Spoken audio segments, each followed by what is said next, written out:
Hello दोस्तों, केम छो? तो स्वागत है हमारा नवा विडियोમાં। તો આપણે ચર્ચા કરીશું આજે કે એક્ઝામમાં કેટલા માર્ક્સનું ટીક કરવું અને કેટલા માર્ક્સ ટીક કરવા કે કેટલા માર્ક્સ નહીં કરવા અને નેગેટિવ કેવી રીતે થાય છે એ રીતની પેટર્ન સમજીશું। જે રીતે કોઈને ખબર ના હોય કે નેગેટિવ માર્કિંગ પણ હોય છે એક્ઝામમાં। એટલે એક તમે ખોટું કરો તો 0.25 એટલે એક ખોટો મતલબ કે ખોટા પડે તમારે તો 0.25 માઇનસ થાય છે।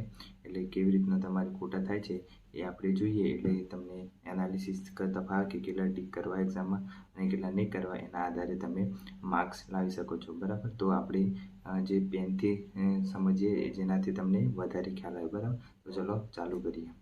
તો દોસ્તો તમે જોઈ શકો છો કોન્સ્ટેબલમાં 200 માર્ક્સનું પેપર છે, બરાબર। એમાં તમે ટીક કરો છો 180, બરાબર। 180 ટીક કરો છો અને 20 ઈ કરો છો। 20 ઈ કરવાના આવશે એટલે 20 ઈ કરો છો તો તમારે 180માંથી 180 આવી શકે છે, બરાબર। આ તો એક્ઝામ્પલ છે। જો કદાચ તમે 180 ટીક કર્યા ના ટોટલ 200 ટીક કર્યા, બરાબર। 200 ટીક કરો છો અને એમાંથી 180 સાચા પડ્યા અને 20 ખોટા પડ્યા, બરાબર। તો એક ખોટો પડે, બરાબર, તો તમારે 0.25 જાય, 0.25 માઇનસ થાય। તો એવા 20 ખોટા પડ્યા છે, બરાબર। તો 4 ખોટા પડે ત્યારે 0.25 0.25 એમ 4 વાર લઈએ આપણે તો ત્યારે 1 માર્ક્સ જાય। તો 20 ખોટા પડે આપણે ત્યારે આપણા 5 માર્ક્સ થાય, બરાબર। એટલે 20 ખોટા પડ્યા તમારે તો -5 થાય એટલે 180, બરાબર। એમાંથી પાછા -5 કરવાના એટલે 175 માર્ક્સ ટોટલ તમારા આવે। તો આ રીતે બધું માર્કિંગ થતું હોય છે, જેમાં તમે 4 ખોટા પડે ત્યારે 1 માઇનસ થાય, બરાબર। એટલે એ યાદ રાખવાનું કે 4 ખોટા પડે તો તમારે 1 માઇનસ થશે અને આવી રીતના તમારે ગણવાનું પછી છેલ્લે કે તમે કેટલા ટીક કર્યા છે, એમાંથી સાચા કેટલા પડ્યા અને એમાંથી 1 ખોટો પડ્યો તો 0.25, તો 2 ખોટા પડ્યા તો 0.50, 3 ખોટો પડ્યો તો 0.75 ને 4 ખોટા પડ્યો તો 1 માર્ક્સ થઈ જાય, બરાબર। એટલે એ રીતના 1 માર્ક્સ માઇનસ થશે। એટલે તમે ધ્યાન રાખજો કે પેપર કેટલું ટીક કરવાનું અને એનાલિસિસ કરવાનું કે કેટલા આવડે છે। હવે પહેલું પાર્ટ એ છે એ 80 માર્ક્સનો છે, બરાબર, અને પાર્ટ બી છે 120 માર્ક્સનો છે, બરાબર। તો આમાં પણ 40% લાવવાના છે અને પાર્ટ બીમાં પણ 40% લાવવાના છે, બરાબર।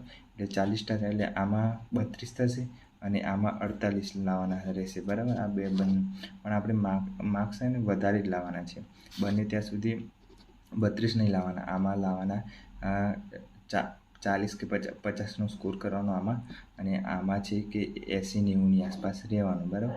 એટલે વાંધો નહીં આવે।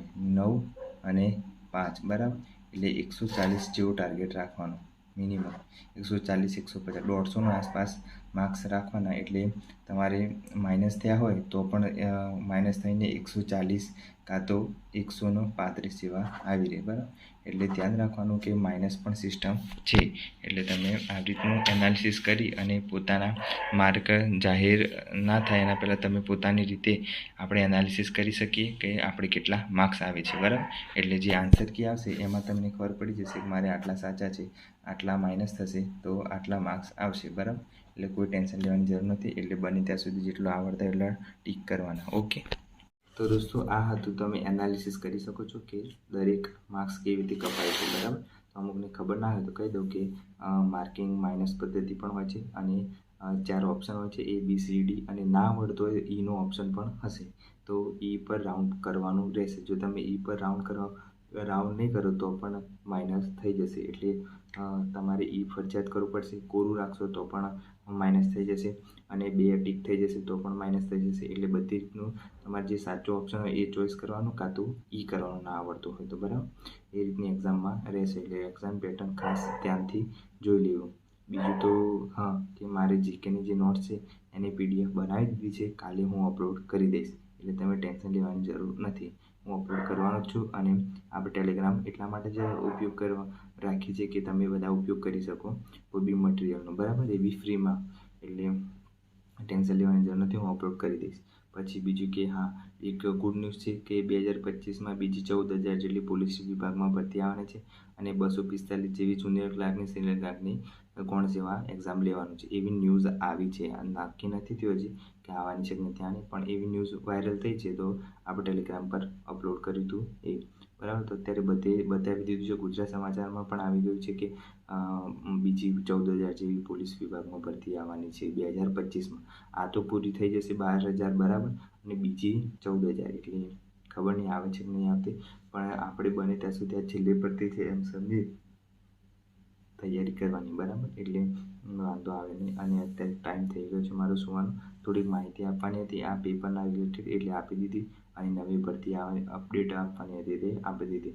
બીજું તો કે હમણાં થોડું વ્લોગ શૂટ નથી કરી શકતો કેમ કે વાંચવાનું અને મેથ્સ ગણવાનું ને એ બધું જોડે જોડે આવે છે એટલે ટાઈમ મળતો નથી.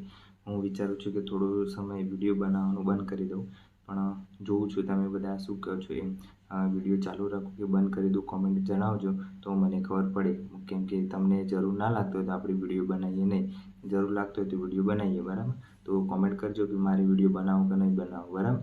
તો મળીએ નવા વિડીયોમાં. Bye bye, take care. અને કોમેન્ટ ખાસ કરજો કે હું વિડીયો બનાવું કે નહીં બરાબર. તો મને અનુકૂળ આવે એ રીતના ટાઈમ કાઢીને બનાવીશ. બાકી તો મને નથી લાગતું વિડીયો બનાવવો જોઈએ, પણ તો પણ ટ્રાય કરજો કે કોમેન્ટ કરજો કે વિડીયો બનાવો કે નહીં બરાબર. અને હા, હમણાં તો દોડવાનું બંધ છે મારે કેમ કે વરસાદ સલંગ 3 દિવસથી ચાલુ જ છે. વરસાદ બંધ થતો નથી અને રનિંગ કરવી મુશ્કેલી પડશે પછી. અત્યારે 5 કિલોમીટર પૂરું થાય છે પણ ટાઈમિંગમાં નથી આવતું. તો જોઈએ હવે શું થાય છે. તો મળીએ નવા વિડીયોમાં. તમે કોમેન્ટ કરશો તો વિડીયો બનાવીશ, નહીં તો નહીં બનાવું એવું વિચારું છું કેમ કે ટાઈમ મળતો નથી. તો પણ ટ્રાય કરી જોઈશું બરાબર. તો નવા હોય તો ચેનલને સબસ્ક્રાઈબ કરી દેજો અને ટેલિગ્રામમાં જોઈન થઈ જજો. બધું અપડેટ મળતી રહેશે. Bye bye, take care.